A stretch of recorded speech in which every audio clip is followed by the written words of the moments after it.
School station அப்படின்ற ஒரு இடத்த காமிக்கிறாங்க. இப்போ அந்த ஸ்டேஷன்ல ஒருத்தன் போக லேட் ஆயிடுச்சுன்னு சொல்லி நைட்ல வர ட்ரெயினுக்காக வெயிட் பண்ணிட்டு இருக்காரு. அவர் மட்டும் தான் தனியா இருக்காரு. இப்போ பிளாக் கலர் ட்ரெஸ் போட்டு ஒரு பொண்ணை போதையில தள்ளாடிட்டே நிக்கிறா. இதை இவர் பாக்குறாரு. அவங்க ஃப்ரெண்ட்ஸ் கூட சாட்ல இங்க ஒரு பொண்ணை மட்டையாயிட்டு இங்க சுத்திட்டு இருக்கா அப்படின்னும் போது, யாரா அந்த பொண்ணு அழகா இருக்குமா, போட்டோ எடுத்து காமிடா அப்படின்னும் போது, மூஞ்சி தெரியல ஆனா இப்படிதான் இருப்பா அப்படின்னு சொல்லிட்டு போட்டோ எடுத்து அனுப்புறாரு. பாரா இந்த பொண்ணு எப்படி குடிச்சிட்டு இருக்கா அப்படின்னு சொல்லிட்டு எல்லாமே டெக்ஸ்ட் பண்ணிக்கிட்டே இருக்கும் போது அந்த பொண்ணு அங்க இருக்கிற செவத்துல தலைய இடிச்சு இடிச்சு தலையில ரத்தம் வர அளவுக்கு பண்ணிக்கிட்டு இருக்கா. இதுவும் பார்த்தா ஃப்ரெண்ட்ஸ் கிட்ட சொல்லவும், டேய் இது பெரிய விஷயம், போலீஸ்க்கு கால் பண்ண, ஆம்புலன்ஸ் கால் பண்ணுன்னு சொல்லிட்டே இருக்கும் போது சில பேரு, இல்லடா மச்சான் அந்த பொண்ணு பார்க்கவே வினோதமா இருக்கு, ஒருவேளை அது பேயா இருக்க போகுது அப்படின்னு சொல்லும் போது இவனுக்குள்ள லைட்டா பயம் வருது. பேயா என்னடா வளர்றீங்கன்னு சொல்லிட்டு திரும்பி பார்த்தா அங்க யாருமே இல்ல. இங்க தானே ஒரு பொண்ணு தள்ளாடிக்கிட்டு இருந்தா, அதுக்குள்ள எப்படி காணாம போயிட்டான்னு சொல்லிட்டு ட்ரெயின் போற அந்த கேப்ல சத்தம் கேக்குது.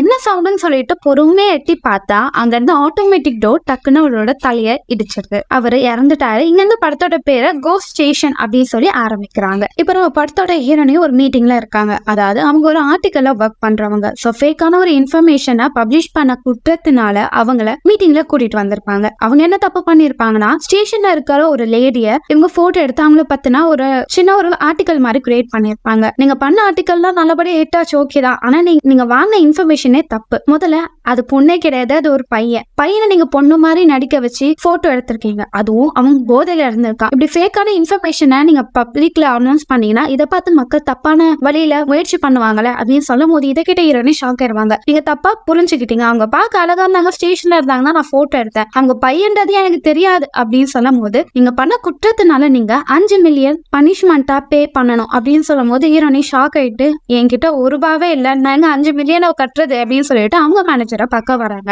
அவங்க மேனேஜர் போனியாமா மீட்டிங்க்கு, என்ன சொன்னாங்க, எவ்வளவு உன்னை பே பண்ண சொன்னாங்கன்னு போது 5 மில்லியன் பே பண்ண சொன்னாங்க மேம். உன்னை எதுக்கு தேவையில்லாத தப்பான இன்ஃபர்மேஷனா கேதர் பண்ணி பப்ளிஷ் பண்ண சொன்னது, உன்னால இப்ப நம்ம கம்பெனிக்கு தான் கெட்ட பேரு போது, மேம் அது தெரியாம நடந்துச்சு, அது மட்டும் இல்லாம இன்ஃபர்மேஷன் நான் கொண்டு வந்தேன், ஆனா இங்க இருக்கிற சூப்பர்வைசர் எல்லாமே செக் பண்ணி தானே அதை அப்லோட் பண்ணாங்க, அவங்க மேலேயும் தப்பு இருக்கு, அதை பார்த்து ஏன் மேலேயும் தப்பு இருக்கு நீ சொல்றியா அப்படின்னும் போது, அப்படி இல்ல மேம், சரி எப்படி அந்த காசை கட்ட போறோம், உன்கிட்ட இருக்கானும் போது, அது இல்ல தெரியுமே உன்கிட்ட இல்லன்னா நீ என்கிட்ட வேலை பாக்குற, சரி ஒரே ஒரு சான்ஸ் தர, ஒரு சூப்பரான ஸ்டோரியை நீ கொண்டு வா, அது மூலியமா நிறைய பணம் நம்ம சம்பாதிக்கணும், அப்படி நல்ல ஸ்டோரி எடுத்துட்டு வந்தேன்னு வச்சுக்கோங்க, இந்த பெனால்ட்டியா நான் பாத்துக்கிறேன், ஆனா திரும்ப இதே மாதிரி ப்ராப்பரா இன்ஃபர்மேஷனே இல்லாத தப்பான ஒரு விஷயத்த கொண்டு வந்தேன்னு வச்சுக்கோங்க, அவ்வளவுதான் உன்னை வேலையை விட்டு நான் தூக்கிடுவேன் அப்படின்னு சொல்லி அவங்க மேனேஜர் கத்தி விட்டுறாங்க. இதனாலே ஹீரோனி செம கடுப்பாயிடுறாங்க. இப்போ அவங்க ஃப்ரெண்ட்ஸை பார்க்க போறாங்க. ஹீரோனி அவங்க ஃப்ரெண்ட்ஸ் மூலியமா ஒரு லேடி அழகா இருக்காங்க, அவங்க நீங்க ஷூட் பண்ணுங்க, அவங்கள பார்த்தா இன்ஃபர்மேஷன் கேட்டுக்கோங்கன்னு சொல்லும் போது ஹீரோனி வந்திருப்பாங்க. பிளாக் கலர் ட்ரெஸ் போட்ட ஒரு லேடி நின்றுட்டு இருப்பாங்க. நீங்க பார்க்க அழகா இருக்கீங்க, உங்களை நான் போட்டோ எடுத்துக்கோ, நம்ம ஒரு போட்டோ தானே எடுங்க, இந்த போஸ் ஓகேவா, இந்த போஸ் ஓகேவான்னு கொடுப்பாங்க. இதை வச்சுதான் ஹீரோனியும் ஒரு ஆர்டிக்கல் மாதிரி ரெடி பண்ணிருப்பாங்க. அதனாலதான் இப்ப பிரச்சனையும் மாட்டிருப்பாங்க. இதெல்லாம் அவங்க ஃப்ரெண்ட்ஸ் கிட்ட சொல்லும் போது, நீங்க தாண்டா அந்த பொண்ணு அழகா இருப்பா, அவளை வச்சு ஒரு ஆர்டிக்கல் எழுத சொன்னீங்க, கடைசியில பார்த்தா அது பொண்ணு எல்லாம் பையனா, இது உங்களுக்கு தெரியாதான்னு போது, என்னது அது பொண்ணு இல்ல பையனா, இது எங்களுக்கு தெரியாம போயிடுச்சு, டே கடைசியில என்ன கோத்து விட்டீங்க, இப்போ நான் தேவையில்லாத தப்பான இன்ஃபர்மேஷனை சோசியல் மீடியால அப்லோட் பண்ணேன்னு சொல்லிட்டு என் மேல ஒரு ஆள் கேஸ் போட்டிருக்கான், நான் வர 5 மில்லியன் ஃபைன் கட்டணுமா, என்கிட்ட காசு இல்ல, நான் என்ன பண்றது அப்படின்னு சொல்லி ஹீரோனி புலம்பிக்கிட்டே இருப்பான். சரிவா நைட்டு பேசிக்கலாம்னு சொல்லிட்டு நைட் எல்லாருமே பேசிட்டே இருக்கும் போது, வேற ஏதாவது டாபிக் கிடைக்கணும்டா, என் மேனேஜர் நல்ல ஸ்டோரியா கொண்டு வான்னு சொல்லியிருக்காரு, நான் எங்கத்த போய் ஸ்டோரியை தேடுறது அப்படின்னு புலம்பிட்டே இருக்கும் போது, ஹீரோனோட ஃப்ரெண்ட் தான், நீ ஏன் இங்க இவ்வளவு கஷ்டப்படுற, நீ பேசாம ஊருக்கே போயிற, அங்க இருக்கிற சின்ன வேலை ஏதாவது பார்த்து சந்தோஷமா வாழ்க்கைய வாழும் போது, உனக்கு தான் தெரியும்ல என் அப்பா என்ன கஷ்டப்பட்டு படிக்க வச்சிருக்காங்க, அதுக்காக உருப்படியா நான் அவங்களுக்கு நல்லதை செய்யணும் தான் பிடிக்காத வேலையும் பிடிச்சு பண்ணிட்டு இருக்கேன், சரி எனக்கு ஏதாவது கதையை சொல்லுங்கடா, இந்த வாட்டியா எல்லாரும் கோத்து விடாம அப்படின்னு சொல்லும் போது, கதையா என்ன கதை சொல்றது, இங்க ஒரு சூசைட் சம்பவம் வந்து ஸ்டேஷன்ல, அதை பத்தி சொல்லவா, அவளுக்கு அதை பத்தி என்னடா தெரியும், அதுல ஏதாவது பிரச்சனை வந்து அவதான் மாட்டிப்பா, அதெல்லாம் வேணாம் அப்படின்னும் போது, இருங்க என்ன ஸ்டேஷனும் கொலை நடக்குது, அதை பத்தி டீட்டெயிலா சொல்லுங்க போது, டீட்டெயிலா சொல்லணுமா, அதை பார்த்து விட்னஸே ஒருத்தங்க இருக்காங்க, அவங்க நீ இன்டர்வியூ எடுத்து வச்சுக்கோயேன், கண்டிப்பா இந்த மேகசின் ஹிட் ஆயிரும் அப்படின்னும் போது, யாரா அவங்க, வேற யாரு உன் ஃப்ரெண்டு தான் அப்படின்னும் போது அவன் சைலண்டா இருப்பான். என்னடா நடந்தது எல்லாத்தையும் தெளிவா சொல்லு. கொஞ்ச நாளுக்கு முன்னாடி இங்க இந்த ஸ்டேஷன்ல வேலை பாக்குறவங்கள எனக்கு தெரியும், நானும் அங்கதான் இருந்தேன் அப்படின்னு நாங்க பேசிட்டே இருக்கும் போது, திடீர்னு ஸ்டேஷன்ல ஒரு ஆள் தனியா நின்னுட்டே இருந்தாரு. அவர் டக்குன்னு கீழே நிக்க ஆரம்பிச்சிட்டாரு. ட்ரெயின் வர நேரம் ஆயிடுச்சுன்னு சொன்னனால நான் அவரை காப்பாததுக்காக பேஸ்மெண்ட்டுக்கு கீழே வேகமா ஓடி போனேன். அவர் நின்னுட்டே இருந்தாரு. சார் ட்ரெயின் வரப்போது மேல ஏறுங்க நான் சொன்னேன். அவர் ஏறவே இல்லை. அந்த டைம்ல தான் நான் ஒரு சின்ன பையனை அந்த சப்வே கிட்ட பார்த்தேன். அப்படின்னும் போது, சின்ன பையனா அங்க எப்படி அவன் இருப்பானும் போது, சத்தியமா நான் பார்த்தேன், இந்த விஷயத்த யாரும் நம்பல, ஆனா நான் கண்ணு முன்னாடியே பார்த்தேன். அதுக்கு அடுத்து என்னாச்சு, அவர் இறந்துட்டாரு. அவர் கொஞ்சம் வினோதமாவும் பண்ணாரு. இந்த விஷயத்த நான் மட்டும் பார்க்கல, பாடியெல்லாம் டெஸ்ட் பண்ற ஆட்களும் பார்த்தாங்க. அவர் பேரை சொல்றேன், நீ அவர்கிட்ட போய் இன்டர்வியூ எடு அப்படின்னு சொல்லும் போது ஹீரோனி அனுப்பி வைக்கிறாங்க. ஹீரோனா சார் என் ஃப்ரெண்டு தான் அவங்க அனுப்புனாங்க, நீங்க அங்க ஒரு குழந்தையோட உருவத்தை பார்த்தேன்னு என் ஃப்ரெண்டு சொன்னா உண்மையா சார் போது அவரும் ஆமா, ட்ரெயின்ல இறந்து போனவங்களோட பாடி எல்லாம் நான் தான் ப்ராப்பரா செக் பண்ணேன். அப்படி செக் பண்ணும்போது ட்ரெயினோட முன் பக்கத்துல ஒருத்தவங்களோட பிரிஞ்ச சதைகள் இருந்துச்சு. அதெல்லாம் நான் டெஸ்ட்டுக்காக கலெக்ட் பண்ணும் போது படிக்கட்டுல ஒரு பொண்ணோட உருவம் என் கண்ணுக்கு தெரிஞ்சது. அந்த பொண்ணு பேசவே இல்லை, சைலண்டா இருந்தா. யாருமா நீ இங்க நிக்கிற அப்படின்னும் போது ஒண்ணுமே சொல்லல. உன் பேர் என்னன்னும் போது 1211 நம்பர் அவ காமிச்சா. என்னடா அது பேருக்கு போது நம்பரா குழந்தைங்களுக்கு வைப்பாங்கன்னு சொல்லி நானே ஆச்சரியமானேன். அப்ப என் ஃப்ரெண்டு வந்தாரு, அவர்கிட்ட பேசி நான் திரும்பி பார்த்தா அந்த பொண்ணு அங்க இல்லவே இல்லை. அப்படின்னு இவர் சொல்லிட்டே இருக்கும்போது அவரோட கையில கீரல் இருக்கிறத ஹீரோனே பார்த்துறாங்க. ஓ அப்படியா சரி ஓகே, இன்ஃபர்மேஷன் கொடுத்ததுக்கு ரொம்ப நன்றி அப்படின்னு சொல்லிட்டு வெளியே வராங்க. உங்க ஃப்ரெண்டும் என்ன பேசினாரா அப்படின்னும் போது நீ சொன்னா அதே தான் அவரும் சொல்றாரு, ஒரு பொண்ணு அந்த இடத்துல பார்த்தேன்னு, பட் இதை பத்தி எனக்கு இன்னும் டீட்டெயிலா வேணும்னு சொல்லிட்டு அந்த ஸ்ட்ரீட்ல இருக்கிற போலீஸை பார்க்க போறாங்க. அவர்கிட்ட சார் இந்த ஸ்டேஷன் நிறைய அமானுஷமான விஷயங்கள் நடக்குது, உங்களுக்கு அதை பத்தி தெரியுமா அப்படின்னு கேட்கும் போது சும்மா மைக்க தூக்கிட்டு வந்துருவீங்க, தேவையில்லாத விஷயத்த பத்தி சோசியல் மீடியால போட வேண்டியது, அதுக்கடுத்து இங்க இருக்கிற இன்வெஸ்டர் எல்லாமே அங்க போய் விழுகிறானுங்க, அப்பெல்லாம் எதுவுமே இங்க இல்ல, நீங்க தேவையில்லாத விஷயத்தான் சொல்லாதீங்க, போய் ஒழுங்கா வேலையை பாருங்க அப்படின்னு சொல்லிட்டு அவங்க திட்டி விட்டுட்டு போயிடுறாங்க. இப்ப ஹீரோனோட ஃப்ரெண்டு வாஷ்ரூம்ல முகம் கழுவிட்டே இருப்பான். அவனுக்கு அந்த உருவத்தை பார்த்ததுல இருந்து கொஞ்சம் பயமாவே இருக்கும். இப்போ வாஷ்ரூம்ல மூஞ்சி கழுவிட்டே இருக்கும் போது யாரும் கதவு தட்டா சத்தம் கேக்குது. இவருக்கு கொஞ்சம் பயமா இருக்கு, யாராவது இருக்கீங்களா அப்படின்னு சொல்லிட்டு ஒரு ரூம் மட்டும் தட்டிக்கிட்டே இருப்பாங்க. அதை ஓபன் பண்ணலான்னு பார்த்தா டப்புன்னு சொல்லிட்டு இடிச்சுட்டு யாரோ வெளியே வருவாங்க. பார்த்தா என்னோட ஃப்ரெண்டு, நான் மச்சா பயந்துட்டியா நம்ம போது போடா எருமை இப்படியாடா பயமுத்துவா, ஒரு நிமிஷம் என் நெஞ்சே நின்று போயிடுச்சு, உனக்கு நீ நைட் டியூட்டி தானே இருக்கு, போய் மூடிட்டு போய் வேலையை பாடுறா, சும்மா என்ன வந்து வெறுப்பேத்திக்கிட்டு இருக்கான் அப்படின்னு சொல்லி இவர் கத்தி விட்டுருவாரு. இப்ப அங்க இருந்து கண்ணாடி ஒருத்தர் பாக்குறாரு, அதுல ஒரு நம்பர் இருக்கு, எதுக்கு இவன் நம்பரை இங்க எழுதி வச்சிருக்கான்னு சொல்லிட்டு அவர் அங்க இருந்து போயிடுறாரு. இப்போ ஹீரோனோட ஃப்ரெண்டும் ஹீரோனி கிட்ட பேசும்போது ஹீரோனி இதை நான் ஆர்டிக்கலா தான் எழுத போறேன், ஆனா இதை மக்கள் எல்லாம் விரும்பினா அதுக்கு வீடியோவோ போட்டோஸும் தேவைப்படும், நீ சொன்ன அந்த ட்ரெயின்ல ஒருத்தர் இறந்தாரு, அவரோட வீடியோ ஃபுட்டேஜ் மட்டும் தயவு செஞ்சு என்கிட்ட கொடுத்துடுறா அப்படின்னும் போது சீரியஸா அவ சொல்ற அதெல்லாம் ஆட்டையே போட முடியாது, அதெல்லாம் ரொம்ப ரிஸ்கானதுன்னும் போது என் ஃப்ரெண்டு தானேடா பண்ணிக்குறா அப்படின்னு கேட்கும்போது ஓகே ஓகே அப்படின்னு சொல்லிட்டு அவங்க ஆஃபீஸர் பேசிட்டே இருக்கும்போது அந்த வீடியோ ஃபுட்டேஜ் மட்டும் அவர் காப்பி பண்ணிக்கிட்டே இருப்பாரு. இப்போ ஏன்னா அப்படி பண்ற அப்படின்னு சொல்லிட்டு அவங்க மேனேஜர் டக்குன்னு கத்த ஆரம்பிக்கிறார். ஐயோ ஆட்டையை போடுற விஷயம் தெரிஞ்சிருச்சு போல நம்ம போது நீ ஸ்ட்ரெஸ்ஸா தானே இருக்க, ஏன் ரெஸ்ட் எடுக்காம ஆஃபீஸ் வந்திருக்க, போ வீட்டுல போய் ரெஸ்ட் எடுன்னு அவர் சொல்லிடுவாரு. ஓ இதேதான் இவர் ஹைப் பண்ணாரா, சரி ஓகே சார் நான் போயிடுறேன்னு சொல்லிட்டு அதை ஆட்டையை போட்டுட்டு அவங்க ஃப்ரெண்டு கிட்ட கொடுத்துருவாங்க. அவளும் ரொம்ப நன்றி அப்படின்னு சொல்லிட்டு அதை வச்சு ஒரு ஸ்டோரி கிரியேட் பண்ணலாம்னு நினைக்கும் போது முக்கியமான விஷயம், அந்த ட்ரெயின் ஆப்ரேட் பண்ணவர் நாளைக்கு ஸ்டேஷனுக்கு வருவாரு, நீ அவர்கிட்ட சில இன்ஃபர்மேஷனை கேதர் பண்ணிக்கோ, அதனால நீ ஸ்டோரி எழுத இன்னும் ஈஸியா இருக்கும் போது ரொம்ப தேங்க்யூன்னு சொல்லிட்டு அடுத்த நாள் அவரை பார்க்கறதுக்காக போறாங்க. அந்த ட்ரெயின் ஓட்டுனவர் பேய் பிடிச்ச மாதிரி சைலண்டாவே இருப்பாரு. அவங்க கிட்ட ஹீரோனியும்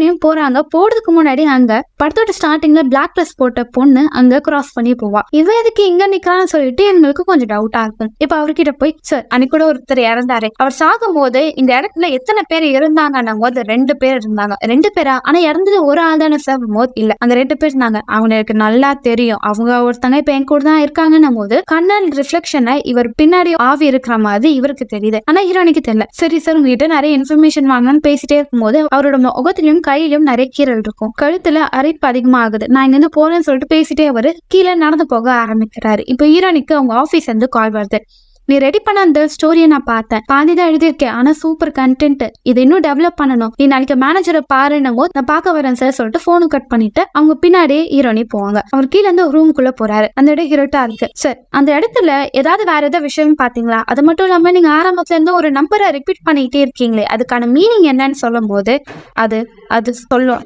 சொல்லு அது என்ன அப்படின்னு சொல்லிட்டு இவர் கத்திட்டே இருப்பாரு. யார்கிட்ட பேசுறாரு இவருன்னு சொல்லி ஹீரோனி கிட்ட போய் பார்த்தா அவர் அப்படியே திரும்ப ஒரு முகத்தை பார்த்து ஹீரோனி பயந்து போயிடுவாங்க. இப்ப அவங்க ட்ரெயின்ல போயிட்டே இருக்காங்க. பேசஞ்சர் எல்லாருமே ஹீரோனி எழுதுனா அந்த ஸ்டோரியை தான் படிச்சுக்கிட்டு இருக்காங்க. ஹீரோனிக்கு ரொம்ப சந்தோஷமா இருக்கு, நம்ம எழுந்த கதை இவ்வளவு எல்லாருக்கும் பிடிச்சிருக்கு. இப்ப ட்ரெயினை விட்டு இறங்கி வராங்க. பார்த்தா கீழே இருந்து ஒரு பையன் அவங்க காலை பிடிச்சி இழுக்கிறான். பயத்துல இருந்து கீழே விழுந்துறாங்க. கண்ணத்தை வந்து பார்த்தா இதெல்லாம் கனவுதான். இப்ப ஹாப்பி பர்த்டே டு யூ சொல்லி கேக் எடுத்துட்டு வராங்க. இன்னைக்கு என் பர்த்டேவே இல்லையே, இவனுங்க எதுக்கு கேக் எடுத்துட்டு வராங்க ஹீரோயின் டவுட்டா இருக்கும் போது உங்களுக்கு இன்னைக்கு பர்த்டே இல்லதான், ஆனா நீங்க போட்ட வீடியோ இப்ப வேற லெவலில் ஹிட் ஆயிருக்கு, 1 மில்லியன் ஒரே நாளே அடிச்சிருச்சு, அதுக்கு ட்ரீட் தான் இந்த கேக் அப்படின்னும் போது ஓ அப்படியே ரொம்ப சந்தோஷம்னு சொல்லிட்டே இருக்கும்போது இப்ப அவங்க மேனேஜர் கோமா வராங்க. அந்த ட்ரெயின் ஆப்ரேட் பண்ண வர நீ இன்டர்வியூ எடுத்தேன்னு எத்தனை மணிக்கு எடுத்த? 10 மணி. போய் சொல்ற நீ, அவர் 9 மணிக்கு இறந்துட்டாரு, 10 மணிக்கு நீ எப்படி நீ அவரை மீட் பண்ணிருப்ப, எல்லாமே போய் இந்த ஸ்டோரியே போய் சொல்லிட்டு அவங்க கடுப்பாகுறாங்க. இப்ப ஹீரோனிக்கு ரொம்ப பயமா இருக்கு, என்ன இவங்க எப்படி சொல்றாங்கன்னு அவரை பார்த்துட்டே அவர்கிட்ட பேசினே சொல்லிட்டு வீடியோ ஃபுட்டேஜா பாக்குறாங்க. அதுல ஹீரோனி ஸ்டேஷனா அவரை பார்க்க போவாங்க. அந்த இடத்துல அவர் இருக்கவே மாட்டாரு. அதே மாதிரி கீழே பேசுறதுக்காக ரூமுக்கு போவாங்க. அந்த இடத்துல தான் சூசைட் பண்ணி இறந்திருப்பாங்க. ஆனா இந்த விஷயம் ஹீரோயின் வீடியோ பார்க்கும் போதுதான் புரிஞ்சுக்கிறாங்க. அப்ப இவ்வளவு நேரம் நான் பேகிட்ட பேசிட்டு இருந்திருக்கேன்னு சொல்லிட்டு பயங்கரமா ஷாக் ஆயிருவாங்க. இப்ப ஹீரோயினே உங்க மேனேஜரை பார்க்க வராங்க. அவங்க நீ உண்மையை சொல்லு, அவரை நீ சந்திச்சியா இல்லையா, இல்ல இது எல்லாமே போய் கதையா அப்படின்னு போது மேம் உண்மையாவே நான் அவரை மீட் பண்ணேன். ஹீரோனியோட மேனேஜர் ஒருத்தர் வராரு. மேம் இப்ப ரீசெண்ட் ட்ரெயின்ல இறந்து போனவரோட தங்கச்சி ஹீரோனி கிட்ட பேசணும் அப்படின்றத சொல்றாங்க மேம் போது அவங்க இவகிட்ட பேசினவா, நீ அவங்க கிட்ட இன்டர்வியூ எடுக்க போறியா போது ஹீரோனி சைலண்டா இருப்பாங்க. சரி போ இப்பயாவது ஒழுங்கா கதை எடுத்துட்டு வரையானா பாக்கன்னு சொல்லி அனுப்புவாங்க. ஹீரோனே யார் அவங்க முகத்தை பார்த்து தெரியல, எதுக்கு என்ன மீட் பண்ணணும்னு ஆசைப்பட்டாங்க சொல்லி போய் பார்த்தா ட்ரெயின்ல முதல்ல ஒரு பிளாக் கலர் ட்ரெஸ் போட்டுட்டு ஒரு பொண்ணு நடந்திருப்பால, அவதான் இப்ப ரீசெண்டா ட்ரெயின்ல இறந்து போனவரோட தங்கச்சி. சோ அவங்க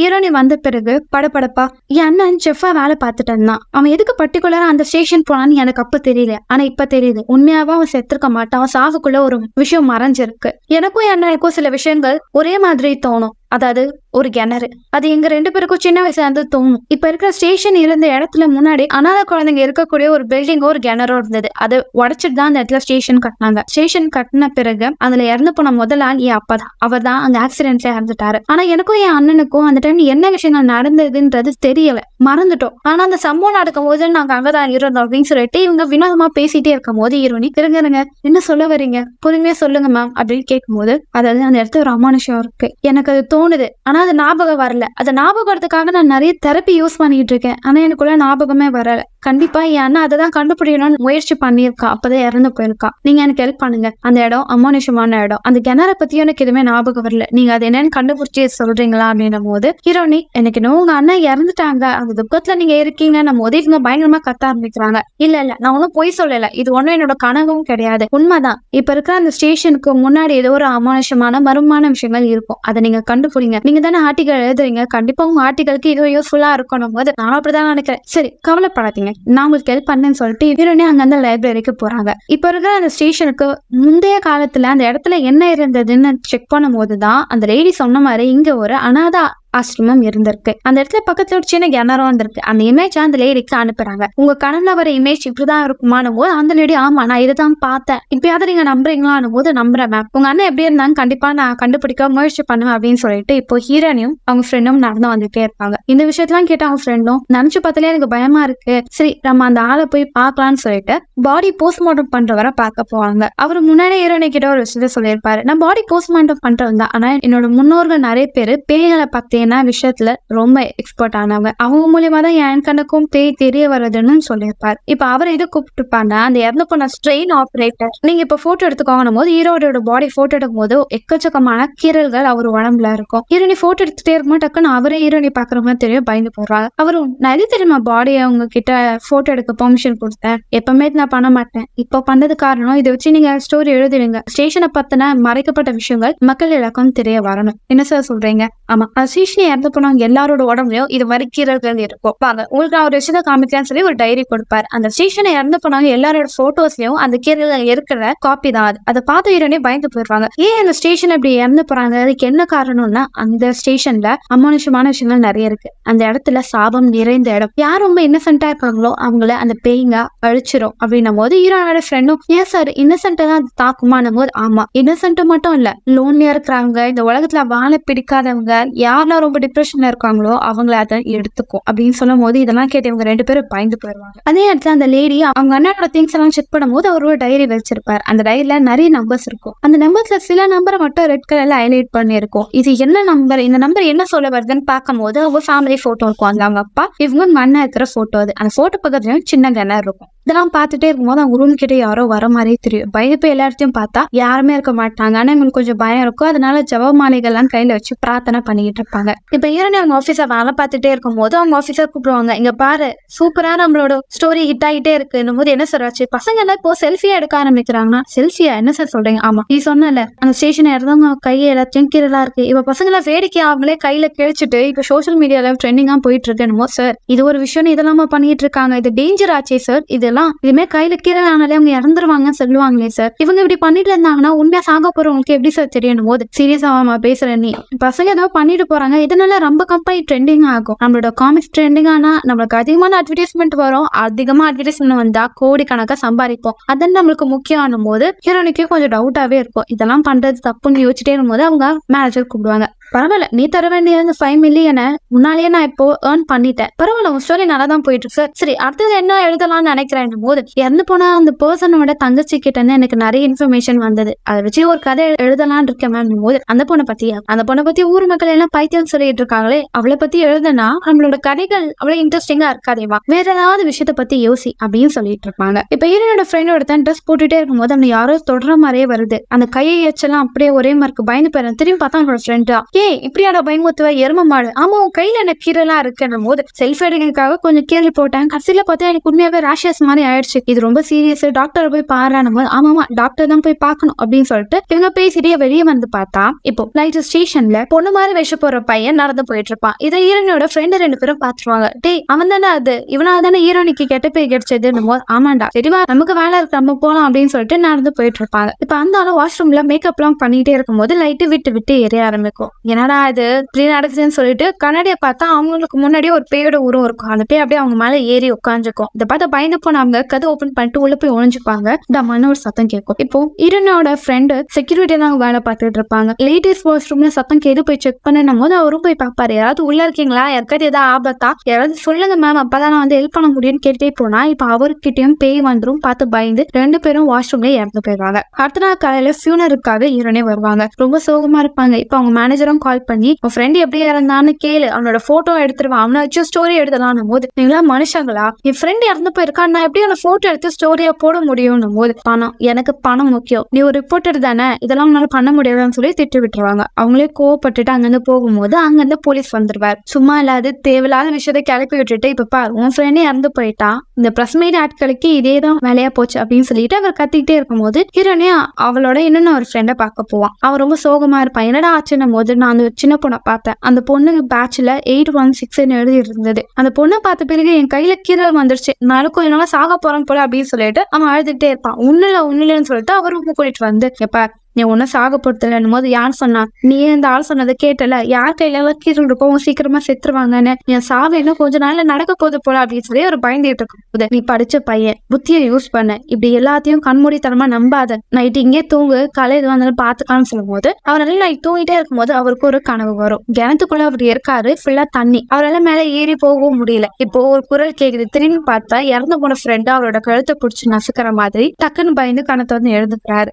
ஆனா இப்ப பார்த்தா அங்க சுத்தி நிறைய சின்ன சின்ன பசங்க ஆவிங்கெல்லாம் வந்து அவரோட கழுத்தை பிடிச்சி நசுக்க ஆரம்பிக்குது. டக்குன்னு ஹீரோயினி வந்துடுறாங்க. ஒண்ணும் இல்லைன்னு சொல்லிட்டு அவனை ரிலாக்ஸ் பண்ண சொல்றாங்க. இப்ப ஹீரோயின் அந்த லேடி வீட்டுக்கு அவங்க ஃப்ரெண்டை கூட்டிட்டு போறாங்க. அவகிட்ட என்னோட ஃப்ரெண்டுக்கு அமானுஷமான கனவுகள் வருது, அந்த கனவுல கேனரா இருந்தது, அவன் கையில கீழே இருக்கு, அது மட்டும் இல்லாம அவனுக்கு ஒரு நம்பர் தெரிய வந்தது, இதெல்லாம் பத்தி உங்களுக்கு ஏதாவது தெரியுமான்னு கேட்கும் போது அந்த லேடி பயப்படுறாங்க. அந்த ஸ்டேஷன் இருக்கிறதுக்கு முன்னாடி அப்போ ஒரு அனாத ஆசிரமம் நடத்திட்டு வந்தாரு. அங்க அந்த குழந்தைங்களுக்கு எல்லாம் அவங்க ஜாயின் பண்ண அந்த டேட்டை தான் கால்குலேட் பண்ணி நேமா கூப்பிட்டாரு. சோ அந்த நேமுக்கும் அந்த குழந்தைங்களுக்கு ஏதோ கனெக்ஷன் ஆகுதுன்னும் போது அப்ப அந்த குழந்தைங்களுக்கு அங்க ஏதாவது நடந்திருக்குமா, அவங்களோட ஆவிதாப் எல்லாம் பண்ணுதா, உங்களுக்கு அந்த குழந்தைங்களை பத்தி ஏதாவது தெரியுமான்னு கேட்கும் போது அந்த லேடி பயப்படுறாங்க. இல்ல எனக்கு அந்த குழந்தைங்களை பத்தி தெரியல, எனக்கு எக்ஸாக்டா அங்க நடந்த விஷயம்லாம் ஞாபகம் இல்ல, ஆனா என்னோட திங்ஸ்ல நான் ஒரு விஷயம் பார்த்தேன், அது பாருங்கன்னும் போது அங்க போன் இருக்கும். அந்த போன்ல ஒரு வீடியோ இருக்கும். அந்த வீடியோ 3 பேரும் பிளே பண்ணி பார்த்தா அவங்க அண்ணன் சாவதுக்கு முன்னாடி அந்த ஸ்டேஷன் கீழே இறங்கிட்டு போய் அவங்க தங்கச்சி கிட்ட நம்ம ரொம்ப நாள் தேடிட்டு இருந்தோம்ல, அந்த டனல் இங்கதான் இருக்கு, அந்த விஷயம் யாருக்கும் தெரியல, அந்த டனலை தேடிதான் நான் போறேன் அப்படின்னு சொல்லிட்டு அந்த டனல் கிட்ட போகும்போது அங்க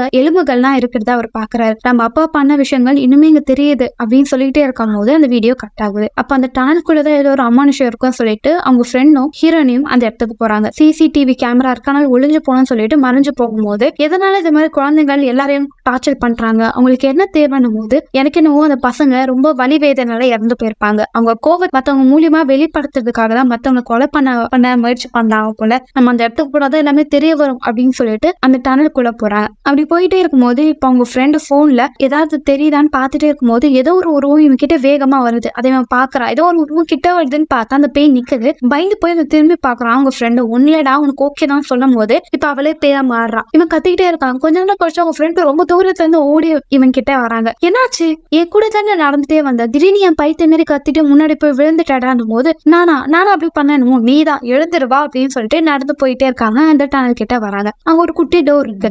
அந்த டோர் ஓபன் பண்ணி உள்ள போய் பார்த்தா செவர்ல பாதியோட உடஞ்சிருக்கும். அதுக்குள்ள போய் பார்த்தா அங்க சொன்ன அந்த கிணறு, அந்த கிணறோட பாதி வழி உடஞ்சிருக்கும். அங்க எலும்பா இருக்கும். அங்க ஒரு துணி இருக்கும். அந்த துணியை இழுக்கும் போது இப்போ அந்த ஓட்டு வழியா நிறைய குழந்தைங்க இவங்களை நோக்கி ஓடி வர மாதிரியே தெரியும். அவங்கள பார்த்தோன்னே அவங்க ஃப்ரெண்டு பயப்பட ஆரம்பிப்பான. ஹீரோனி உங்களை பத்தின எல்லா விஷயத்தையும் அந்த உலகத்துக்கே நான் சொல்றேன் அப்படின்னும் போது அந்த பசங்க எல்லாம் பயங்கரமா தொத்த ஆரம்பிக்கிறாங்க. டக்குன்னு மறைஞ்சு போயிடுறாங்க. பார்த்தா அவங்க அந்த துணி இழுக்கும் போது உள்ள மாட்டிட்ட குழந்தைங்க அந்த காலத்துல இறந்து போயிருப்பாங்க. அவங்களோட மண்டையோட உடலோட அமைப்பு எல்லாமே வெளியே விழுந்திருக்கும். இதை பார்த்து ஹீரோனி ஷாக் ஆயிருவாங்க. இப்ப போலீஸ் எல்லாம் வந்து அந்த பாடியை எடுத்துக்கிட்டு இருக்காங்க. இந்த விஷயத்தான் அந்த லேடி கிட்ட சொல்லும். அந்த லேடி அப்ப உண்மையை கண்டுபிடிச்சிட்டீங்களா, இப்ப என் அண்ணனுக்கு ஃபியூனல் நான் வைக்கலாமா அப்படின்னு சொல்லிட்டு பேசிட்டு இருக்காங்க. இப்ப ஹீரோனே அவங்க மேனேஜரை பார்க்க போறாங்க. நடந்த எல்லா உண்மையா சொல்றாங்க. இதை கேட்ட அவங்க மேனேஜரும் இதே எனக்கு தேவையில்லாத கதை, எல்லா பசங்களும் இறந்துட்டாங்க, அவங்களோட பாடி ஸ்டேஷனுக்கே கீழே இருந்தது, இது ஒரு கதையா, இந்த கதைலாம் எனக்கு தேவையில்லை, அது மட்டும் இல்லாம நான் சொல்றதுலாம் இப்ப நீ ஃபாலோ பண்ணவே மாட்டேன், அதனால சீக்கிரமா அந்த வேலையை விட்டு நீ ரிசைன் பண்ணணும், வெளியே போடி அப்படின்னு சொல்லி கத்துறாங்க. ஹீரோனி மேம் நான் என்ன பண்றது, உங்களுக்கு கேட்ட கதையெல்லாம் நான் கொண்டு வரேன்ற போது நீ தேவையில்லாத விஷயம் தான் பண்ற, உன்னால ஏன் ஆபீஸுக்கு தான் கெட்ட பேரு, வெளியே போ அப்படின்னு சொல்லி திட்டு விட்டுறாங்க. இப்ப உங்க மேனேஜரும் வராங்க. அவ கிடக்குற பைத்தியக்காரி, இவங்களும் கவலைப்படாதமா, நீ நல்ல நல்ல கதையெல்லாம் எடுத்துட்டு வர, கொஞ்ச நேரம் ரெஸ்ட் எடு, நிதானமா யோசி, நல்ல கதையா இருந்தா கொண்டு வா அப்படின்னு சொல்லி அவங்கள போக சொல்லிடுறாங்க. இப்ப ஹீரோனோட ஃப்ரெண்டும் அவங்க ஆபீசர் கூட வேலை பார்த்துட்டே இருக்கும்போது அவருக்கு நிறைய பேயோட உருவங்கள் தெரிஞ்சுக்கிட்டே இருக்கும். பயந்து போனவரு வேகமா வெளியே வந்து அலற ஆரம்பிச்சிடுறாரு. இப்போ அந்த இடத்துல போஸ்ட்மார்ட்டம் பண்ற ஆள் நின்று பேசிட்டே இருப்பாரு. அவரோட கையில அந்த காயங்கள் இருக்கவே இருக்காது. இதை பார்த்து அவங்க ஃப்ரெண்டுக்கு டவுட்டா இருக்கும். அவரை பிடிச்சு உங்க கையில ஏன் காயம் இல்லை அப்படின்னு சொல்லி பார்த்துட்டே இருக்கும்போது வழி விடுங்க சொல்லிட்டு அவர் அந்த இடத்த விட்டு போயிடுறாரு. இப்ப நைட் ஹீரோனி டிவி பார்த்துட்டே இருக்கும்போது காலிங் பெல் சவுண்ட் கேட்கும். அதே இடத்துல எங்க அவங்க ஃப்ரெண்டும் கதவு தட்டுவாரு. பார்த்தா ஹீரோனி பார்க்க வந்தது அந்த லேடி. அவங்க ஃப்ரெண்டு போனது அந்த சாமியாரை பார்க்க. அவர்கிட்ட உங்க கையில அந்த காயம் எப்படி போச்சு, அது எப்படின்னு நினைச்சு சொல்லுங்க, நானும் இன்னும் வாழணும்னு ஆசைப்படுறேன் போது, தம்பி அது பண்ண ரொம்ப கஷ்டம், எனக்கு இருந்த சாபத்தை நான் வேற ஒரு பொண்ணுக்கு ஸ்விட்ச் பண்ணிட்டேன் போது அது யாருன்னா ஹீரோனியை பார்க்க வந்த இந்த லேடிக்கு தான் அவரோட சாபத்தை அனுப்பியிருப்பாரு. அந்த லேடியும் வராங்க. எனக்கு மறந்து போன எல்லா விஷயங்களையும் ஞாபகம் வந்துருச்சு, என் அண்ணன் எல்லாத்தையும் எனக்கு சொல்லிட்டான் அப்படின்னு சொல்லிட்டு அவங்க பேசுறாங்க. நம்ம உடம்புல இருக்க சாபத்தை ஒருத்தன் கிட்ட மாத்த முடியும்னு என் அண்ணன் சொன்னான். அதை கேட்டுட்டு நானும் இந்த சாமியாரை பார்க்க போனேன். ஆனா அந்த விஷயத்த தெரிஞ்சுட்டு அந்த ஆள் என்ன யூஸ் பண்ணிட்டா அப்படின்னு சொல்லும் போது இங்க அவரோட பிளாஷ்பேக் காமிக்கிறாரு. அவரும் ஹீரோனியோட ஃப்ரெண்டு கிட்ட எனக்கு இந்த சாபத்தை எப்படி போக்கணும்னா தெரியாது தம்பி, அந்த பொண்ணு அவங்க அண்ணனோட ஆவியா அவளை சுத்துது அவளுக்குன்னு என்கிட்ட சொன்னா, அவன் என்ன சொன்னான்னு எல்லாத்தையும் கேட்டேன். அப்பதான் அந்த நம்பரை யார் ப்ரொனவுன்ஸ் பண்றாங்களோ அவங்களுக்கு அந்த சாபம் போயிடும் தெரிய வந்தது. அதை பயன்படுத்தி நான் ஏன் சாபத்தை அந்த பொண்ணு கிட்ட கொடுத்துட்டேன். அந்த ஆவிங்களாம் ரொம்ப ஸ்ட்ராங் ஆனது, அவ்வளவு சீக்கிரத்துல இந்த சாபத்தை நம்ம வேற யாருக்கும் கொடுக்க முடியாது. ஆனா கொடுத்துட்டோம்னா ரொம்ப நிம்மதியா வாழலாம். ஆனா நம்ம சாபம் யார்கிட்ட போச்சோ அவங்க கூடிய சீக்கிரத்துல இறந்து போயிடுவாங்க. இதுதான் நான் அந்த பொண்ணுக்கு பண்ணேன் போது அந்த விஷயம் பண்ண பிறகு அந்த குட்டி பொண்ணோட ஆவி இந்த லேடியை ஃபாலோ பண்ண ஆரம்பிக்கும். இங்க அந்த லேடி என்ன சொல்றாங்கன்னா, எனக்கு அந்த சாபம் வந்துருச்சு, ஆனா என் அண்ணன் எனக்கு ஒரு முக்கியமான விஷயத்த சொன்னான், என்னையும் அண்ணனையும் என் அப்பா தத்து தான் எடுத்துக்கிட்டாங்க, அந்த அனாத ஆசிரமத்துல தான் நாங்களும் இருந்தோம். அப்ப அவர் என்ன பண்ணுவாருன்னா எல்லா குழந்தைங்களும் கிணத்துக்கு கீழே ஒளிஞ்சுக்க சொல்லி கதவை மூடுவாங்க. கேட்டா வார்னடுக்கு உங்களுக்கு ஏதாவது பிரச்சனை வந்துட்டு நான் இங்க சேஃபா வச்சிருக்கேன்னு சொல்லுவார். கொஞ்ச நேரம் கழிச்சு ஒரு குழந்தைங்களா மேல கூட்டிட்டு போவாங்க. எங்களுக்கு அங்க இருக்க பிடிக்கல, நாங்க பயந்தோம். மத்த குழந்தைங்க எல்லாம் கதற ஆரம்பிச்சாங்க. அப்போ ஒரு நாள் எனக்கு உண்மை தெரிய வந்தது அப்படின்னு சொல்லிட்டு அந்த டைரிய ஹீரோனி கிட்ட கொடுக்குறாங்க. அந்த டைரி ஹீரோனி பார்த்தானா ஒரு பாடியில இருக்கிற பார்ட்ஸை அவங்க அப்பா வித்துட்டு இருந்தாரு. அதாவது குழந்தைங்களை வளர்க்குற மாதிரி வளர்த்துட்டு அந்த குழந்தைங்களோட ஆர்கன்ஸை பணத்துக்காக எங்க அப்பா வித்துருவாரு. அப்படி குழந்தைங்களை வித்த பிறகு அந்த குழந்தைங்க எடுத்துட்டு வந்து இந்த இடத்துல உயிரோட புதைச்சிருவாங்க. இந்த விஷயத்தெல்லாம் அவங்க அண்ணனும் அந்த லேடியும் பார்த்திருப்பாங்க. அந்த விஷயம் அவங்களுக்கு இப்பதான் நான் போறேன். இதை சொன்ன உடனே இதை கேட்டு அவங்க ரொம்ப ஷாக் ஆயிருவாங்க. அப்ப இப்படிதான் குழந்தைங்களா இறந்திருக்காங்கன்னு சொல்லி இதை கேட்ட ஹீரோனி செம ஷாக் ஆயிடுறாங்க. அதே நேரம் ஹீரோனோட ஃப்ரெண்டும் இந்த சாபத்தை நான் யாருக்காவது அனுப்பணும், அப்பனா நீ முதல் ஸ்ட்ராங்கா இருக்கணும், அவங்க அவங்களுக்கு நெருக்கமான ஆளா இருக்கணும் அப்படின்றத அவங்க சொல்றாங்க. கலை ஹீரோனி இழந்துக்கிறாங்க. அவங்க ஃப்ரெண்டு போன் பண்றாங்க. என்னடா ஆச்சு, என்னடா நம்பர் இது, நான் போனை மாத்திட்டேன், நம்பரையும் மாத்திட்டேன், என் நம்பரை ஞாபகம் வச்சுக்கோ, நான் சொல்ற நம்பர் சொல்லிட்டு அவனோட நம்பரை ஹீரோனியை ரிப்பீட் பண்ண சொல்லுவான். ஹீரோனியை ரிப்பீட் பண்றாங்க. என்ன மன்னிச்சிரு அப்படின்னும் போது ஹீரோனிக்கு தெரிஞ்சிடும் அவனோட சாபத்தை எனக்கு தாழ்றான்னு சொல்லிட்டு, எங்க இருக்க, உன் வீட்டுக்கு வெளியே தான் இருக்கேன், நான் இன்னும் கொஞ்ச நாள் உயிர் வாழணும்னு ஆசைப்படுறேன், மன்னிச்சிரு அப்படின்னு சொல்லிட்டு அவன் அந்த இடத்த விட்டு வேகமா ஓடிட்டான். ஹீரோன கையில அந்த காயங்கள் இருக்கு. ஹீரோனி அவங்க லேப்டாப்ல பாத்துட்டே இருக்கும்போது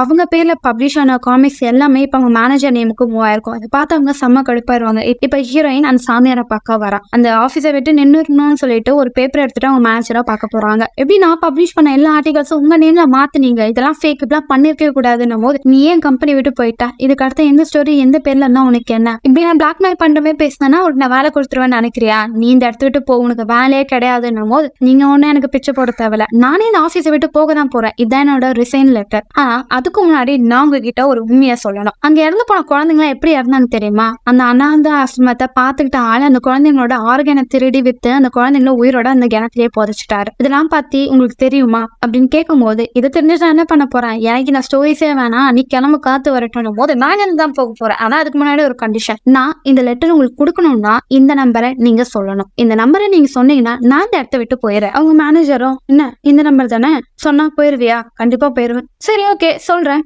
0816 சொல்லிட்டேன், இந்தாங்க பேப்பர் அப்படின்னு சொல்லிட்டு ஹீரோயின் அப்படியே மாசா இறங்கி போகும்போது இப்ப அந்த லேடி என் கையில காயமாயிடுச்சு அப்படின்னு சொல்லி கத்துறாங்க. இதோட இந்த படம் முடிக்கிறாங்க. இந்த படத்துல அந்த பேயோட சாபத்தை யாராலுமே சரி பண்ண முடியாது. ஆனா அவங்களுக்கு அந்த சாபம் வந்தா யார்கிட்ட மாத்தி விடணும்ன்ற விஷயம் அந்த 4 பேருக்கு தான் தெரியும். அதை வச்சு அவங்க தப்பிச்சுப்பாங்க. இதோட இந்த படத்தை முடிக்கிறாங்க. ஸோ அடுத்த ஒரு வித்தியாசமான படத்தை நான் உங்களை சந்திக்கு வரேன்.